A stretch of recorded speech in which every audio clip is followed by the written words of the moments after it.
You're sitting there. It's been, what, an hour? Two? The endless scroll has swallowed your night. Your thumb aches, your eyes are burning, and there's a pit in your stomach, that hollow feeling that you've just wasted precious, unrecoverable time. And you know it's bad for you. You feel your motivation draining. Your ability to focus on anything real has vanished, yet you feel physically unable to stop. You close the app, but seconds later your thumb is hovering over it again, almost like it has a mind of its own. That feeling? It's not a personal failing. It's not a lack of willpower. It's the completely predictable result of a brain that's been hijacked. You're stuck in a feedback loop designed by some of the smartest people in the world. But what if I told you there was a way to break free? A way to hit the reset button on your habits, reclaim your focus, and rediscover the simple joy of just being. This isn't some wellness fad. This is a practical, science-backed guide to understanding what's happening in your head, and it's a direct challenge to you to take back control. We're going to explore the myth and the science of the so-called dopamine detox.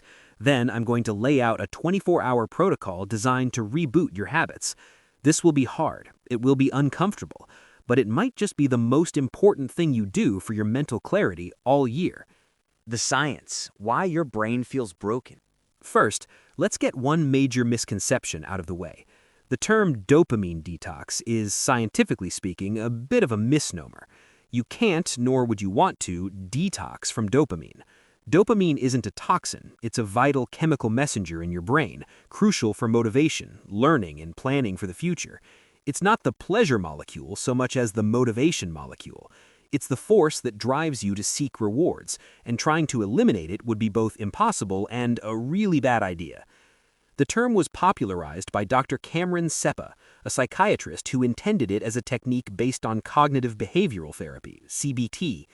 His goal wasn't literally to lower dopamine, but to help people manage impulsive behaviors by temporarily abstaining from them. It's about reducing our dependence on the constant high-stimulation activities that give us an easy rush, not on dopamine itself.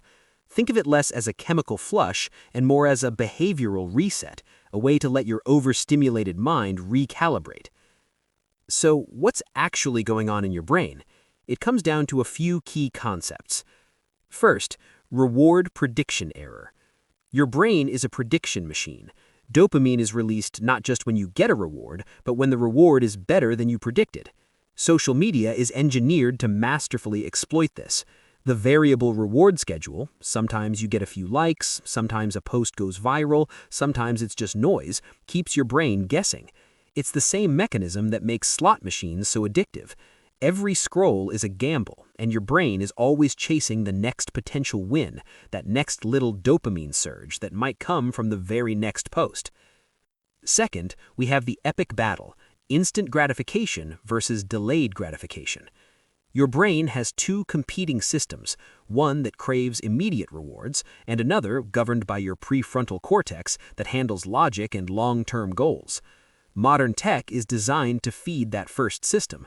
Why read a book that offers a slow, cumulative reward when you can get a quick jolt from a 15-second video right now? Each time you choose the instant reward, you strengthen that impulsive pathway, making it harder to choose the delayed, more meaningful one. This was shown in the classic marshmallow test, where kids who could delay gratification for a bigger reward later on generally had better life outcomes. Chronic exposure to instant gratification effectively weakens your willpower muscle. Third is the concept of your behavioral baseline. Imagine your sense of pleasure is like your hearing.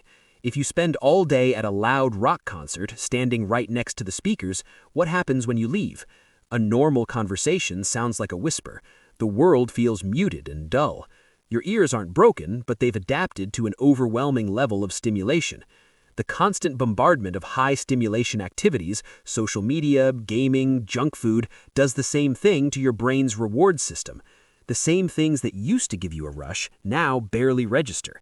As a result, normal, everyday activities like reading a book or going for a walk can feel boring and unrewarding. You need more and more intense stimuli just to feel something.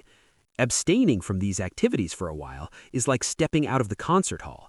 It allows your mind to reacclimate to a normal volume, so you can find joy in less intense experiences again. Finally, there's cognitive dissonance. This is the mental stress you feel when your actions contradict your values. You know spending 3 hours doom scrolling is making you unhappy and unproductive. You value your time and your focus, yet you do it anyway. That inner tension is cognitive dissonance. A dopamine detox, by creating a structured break, helps resolve this conflict. It forces a change in behavior that aligns with your belief that you should be doing something better with your time, a core principle of CBT. By breaking the compulsive cycle, you reduce that inner tension and get back a sense of control. The solution: the 24-hour dopamine detox challenge. All right, now that we get the why, let's talk about the how. This 24-hour protocol is a hard reset for your habits. The goal isn't to live like this forever, it's to embrace boredom and rediscover your own mind. A quick warning, this is for managing common problematic habits. If you're struggling with clinical addiction, please seek professional help.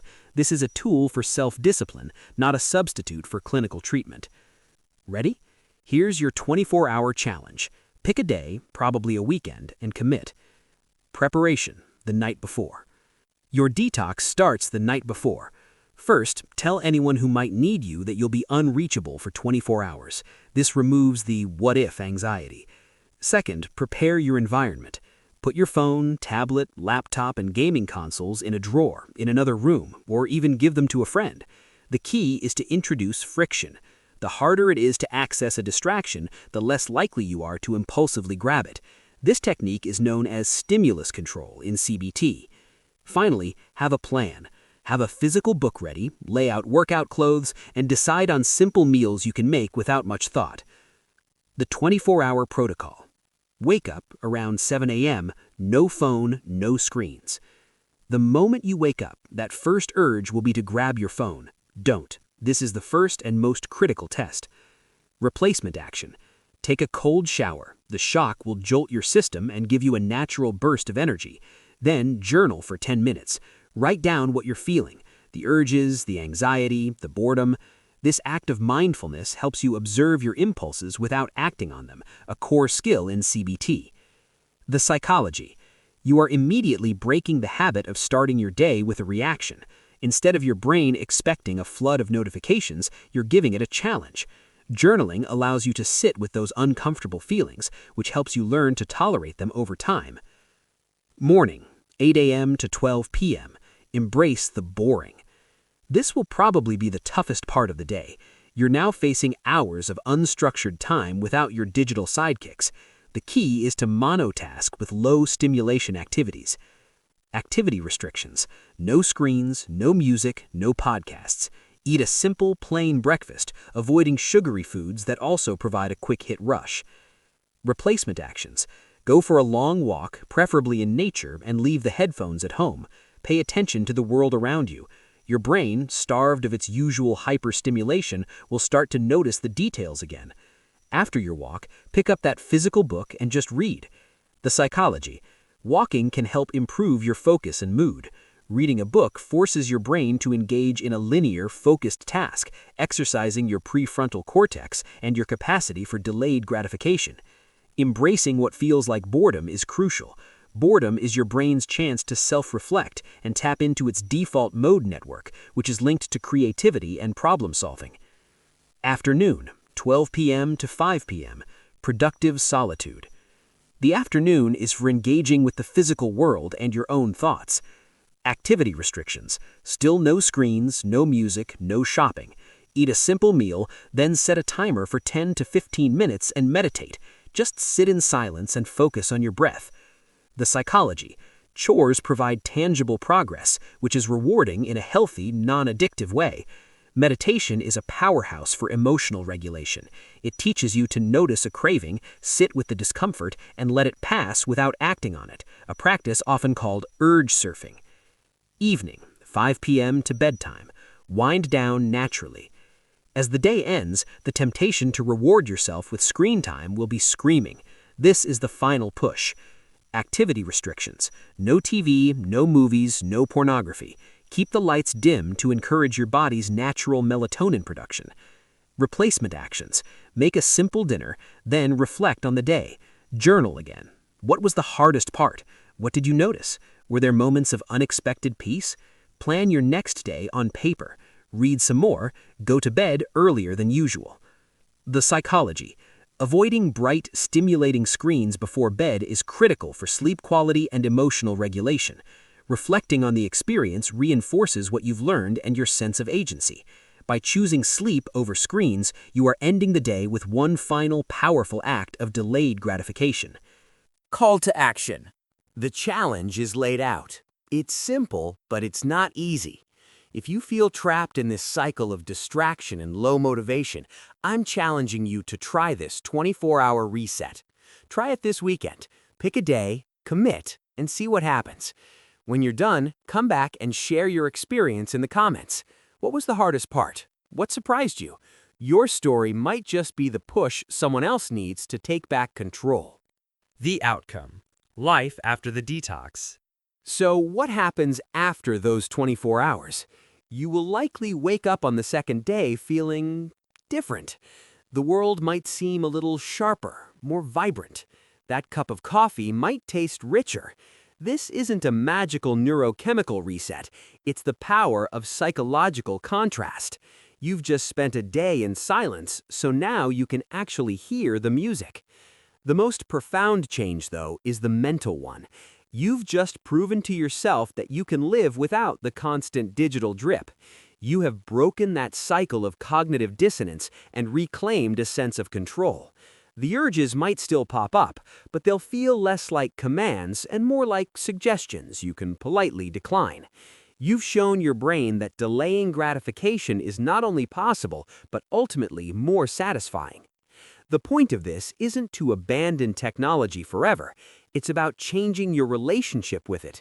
It's about moving from compulsive, mindless consumption to intentional, mindful use. After the detox, don't just jump back into the noise. Integrate the lessons. Schedule screen-free time every day. Turn off all non-essential notifications. Use a blocking app during work hours. Continue to practice embracing those small moments of boredom, in line at the store, waiting for a friend, instead of immediately reaching for your phone. Let your mind wander. You'll be surprised at what it comes up with. Ultimately, this is about rediscovering your behavioral flexibility, the power to choose how you spend your time and attention. It's about understanding that your reward system can be your greatest ally or your worst enemy, all depending on how you train it. You have the power to stop being a passive user and start being the architect of your own mind. This challenge is your first step.